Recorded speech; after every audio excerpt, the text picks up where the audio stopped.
Jangan kata, oh Ramadan baru nak pakai tudung lah. Ramadan baru nak tutup aurat. Sebelum ni apa tutup aurat? Tu nak tunjuk insaf apa tu Ramadan? Jangan. Ini pesanan sikit saya kepada kita semua. Lagi 2-3 hari nak masuk Ramadan, nanti kita akan tengok ada orang yang tidak pernah pakai tudung, tak tutup aurat, tiba-tiba dia tutup aurat. Ada orang tak pernah main masjid, tiba-tiba dia main masjid. Ada orang tidak pernah solat jemaah, Masya Allah di masjid, tiba-tiba dia datang solat jemaah. Ada kawan kita tak pernah tengok pun, dia pergi semayang, dia pergi baca Quran, tiba-tiba dia duduk di jabat, dia baca Quran sikit. Waktu lapang tu. Jangan kita perli orang-orang ni semua. Kerana bulan Ramadan itu bukan hanya untuk orang yang soleh. Bulan Ramadan itu bukan hanya untuk orang yang taat kepada Allah, yang dah dekat. Dan bulan Ramadan ni bukan bulan kita nak membuktikan kita ni wali atau orang soleh yang banyak ibadat. Bukan macam tu juga. Ramadan ni bukan nak membuktikan kita ni lah ahli masjid, tak tinggalkan tarawih. Tidak juga. Bukan nak membuktikan kita lah yang pandai baca Quran, sebab tu kita boleh mengkhatamkan banyak. Bukan itu juga.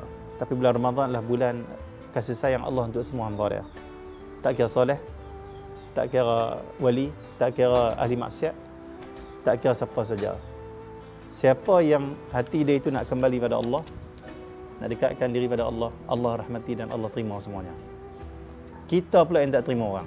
Jangan kita pandang remeh, pandang lekeh dengan usaha kecil yang orang buat untuk berubah diri dia. Jangan kata, oh Ramadan baru nak pakai tudung lah. Ramadan baru nak tutup aurat. Sebelum ni apa tutup aurat? Tu nak tunjuk insaf apa tu Ramadan? Jangan. Orang itu baru nak cuba nak mendekatkan diri pada Allah. Dia dah mula merasakan kasih sayang Allah dalam Ramadan tu. Dia tahu pengharapan daripada Allah keampunan. Harap-harap berkat Ramadan. Bagi peluang untuk dia kembali. Allah bagi peluang pada hamba dia. Dan dia tak bagi hamba dia putus harapan. Kita pula tak bagi peluang pada orang, mengutuk orang dan tak bagi apa-apa harapan. Bahkan kita pula bagi dia down. Kita kata, tak payahlah, Ramadan pun nak tunjuk baik. Ramadan pun nak pakai tudung. Tak payahlah.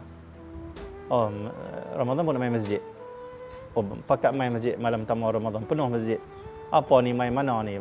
Imam pula tak puas hati, dia tengok ramai sangat. Dia kata apa? Ramadan baru kena masjid. Jangan menyakitkan hati orang tu. Jangan carah tu malam tamu Ramadan, Tuan Imam. Pergi mana selama ni nak qariah ni, malam ni baru nampak ni. Tak payah. Jangan. InsyaAllah kita tak mau perkataan kita atau perbuatan kita melarikan orang daripada agama Allah. Tapi kita nak membuat kasih sayang Allah, kasih sayang Nabi Muhammad pada semua.